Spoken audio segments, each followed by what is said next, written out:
Salam berjumpa kembali teman-teman sekalian, sahabat-sahabat, saudara-saudariku yang terkasih dalam Tuhan.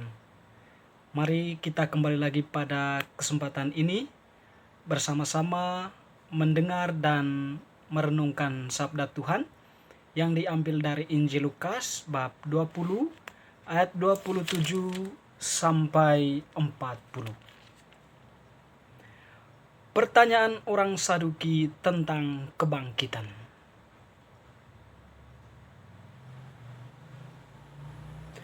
Maka datanglah kepada Yesus beberapa orang Saduki yang tidak mengakui adanya kebangkitan. Mereka bertanya kepadanya, "Guru, Musa menuliskan perintah ini untuk kita. Jika seorang yang mempunyai saudara laki-laki mati, sedang istrinya masih ada, tetapi ia tidak meninggalkan anak, saudaranya harus kawin dengan istrinya itu dan membangkitkan keturunan bagi saudaranya itu.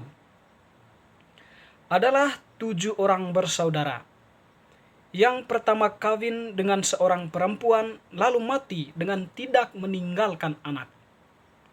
Lalu perempuan itu dikawini oleh yang kedua, dan oleh yang ketiga, dan demikianlah berturut-turut oleh ketujuh saudara itu.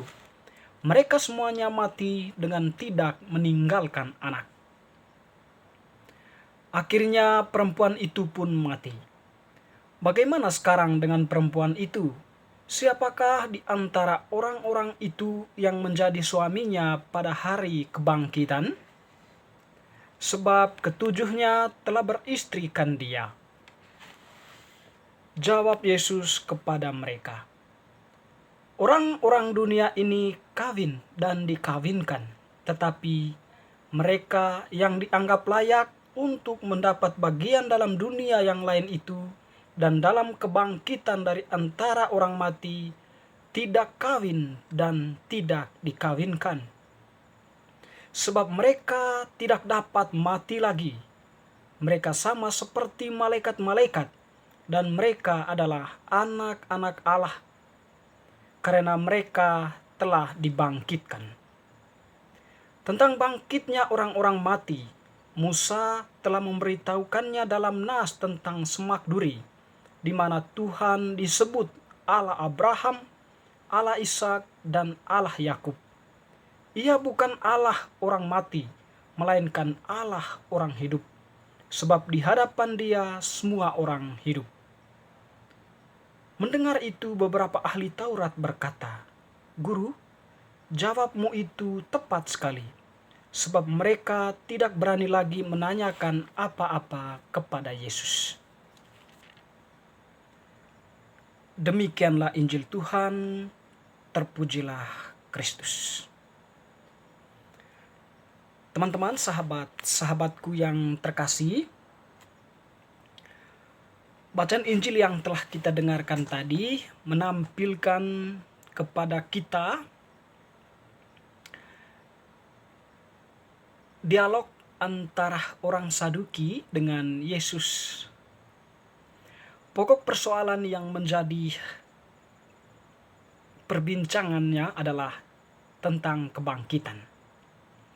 Orang Saduki adalah orang yang tidak percaya akan adanya kebangkitan. Jadi bagi mereka, ketika seorang mati, dia tidak mengalami kebangkitan.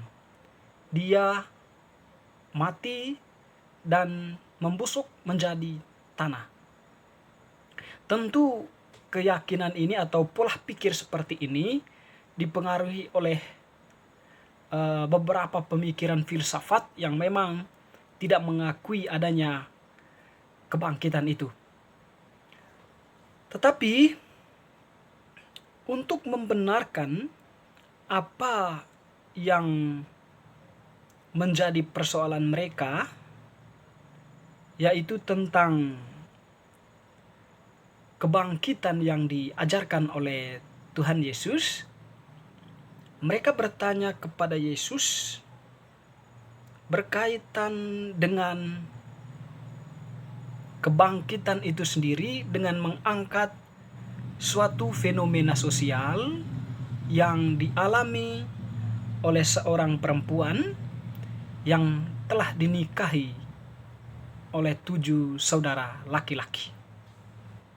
Jadi dalam perumpamaan itu, orang-orang Saduki berpedoman pada kitab Musa atau perintah Musa, di mana Musa menuliskan perintah jika seseorang mempunyai saudara laki-laki mati sedang istrinya masih hidup, tetapi ia tidak meninggalkan anak, saudaranya harus kawin dengan istrinya itu dan membangkitkan keturunan bagi saudaranya itu.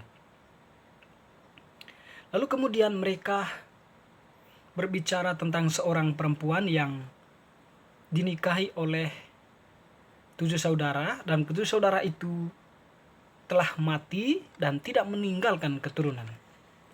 Lalu perempuan itu pun mati. Nah, pertanyaan mereka kemudian adalah, siapakah yang akan menjadi suami dari perempuan itu ketika mereka bertemu, atau ketika mereka berada pada hari kebangkitan. Tetapi menarik dari jawaban Yesus mengatakan bahwa pola pikir dari orang-orang Saduki itu adalah pola pikir yang sangat manusiawi. Jadi mereka memikirkan tentang kebangkitan itu seperti yang terjadi di dunia ini, atau pemikirannya itu tentang kebangkitan itu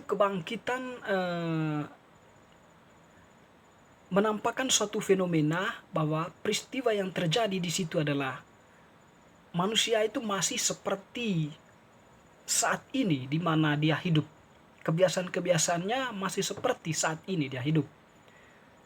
Tetapi Tuhan kemudian menampilkan kepada mereka suatu jawaban bahwa tentang kebangkitan itu bukan lagi soal kawin dan dikawinkan, atau soal siapa yang berhak untuk memilih salah satu dari pasangan itu. Tetapi berbicara tentang kebangkitan itu berbicara tentang dunia yang akan datang, di mana manusia yang telah meninggal itu akan berjumpa dengan Allah. Yesus mengatakan, orang-orang dunia ini kawin dan dikawinkan, tetapi mereka yang dianggap layak untuk mendapat bagian dalam dunia yang lain itu dan dalam kebangkitan dari antara orang mati tidak kawin dan tidak dikawinkan lagi, sebab mereka tidak dapat mati lagi. Mereka sama seperti malaikat-malaikat dan mereka adalah anak-anak Allah. Dengan demikian, di sini Tuhan mau menegaskan bahwa kebangkitan itu berarti suatu kehidupan bagi orang-orang yang layak untuk mengalami kebangkitan itu, yaitu hidup bersama para malaikat dan hidup bersama dengan Allah. Sehingga konsep kebangkitan itu tidak lagi sama seperti yang dipikirkan oleh orang-orang Saduki. Teman-teman, saudara-saudariku yang terkasih, kebangkitan bagi kita orang Kristiani atau orang yang percaya kepada Kristus merupakan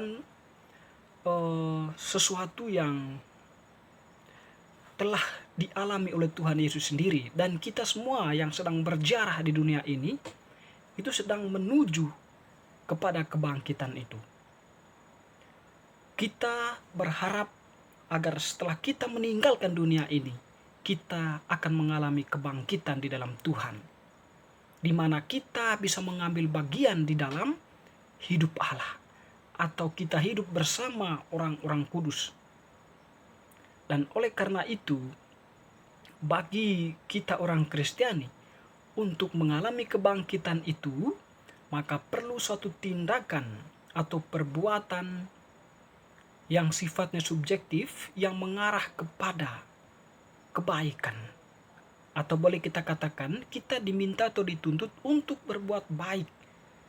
Karena itu menjadi tiket atau modal bagi kita untuk mengalami kebangkitan itu, atau untuk mengalami keselamatan objektif yang telah disediakan oleh Tuhan Yesus sendiri.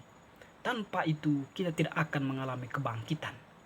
Dengan demikian teman-teman yang terkasih, konsep kebangkitan dalam pemikiran Yesus itu bukan lagi soal kebangkitan sebagaimana dipikirkan oleh orang-orang Saduki, tetapi suatu kebangkitan itu kita mengalami suatu cara hidup yang baru di dalam Allah. Dan untuk mengalami kebangkitan itu diperlukan suatu tindakan subjektif dari manusia, yaitu melakukan kebaikan. Kebaikan akan menuntun kita kepada cahaya kebenaran atau menuntun kita kepada cahaya kebijaksanaan, yaitu kebangkitan atau keselamatan itu sendiri. Teman-teman terkasih, semoga bacaan hari ini meneguhkan kita untuk senantiasa bertindak yang baik dan benar sebagaimana yang dikehendaki oleh Allah, agar kiranya nanti kita pun mengalami kebangkitan yang dijanjikan oleh Allah sendiri. Semoga.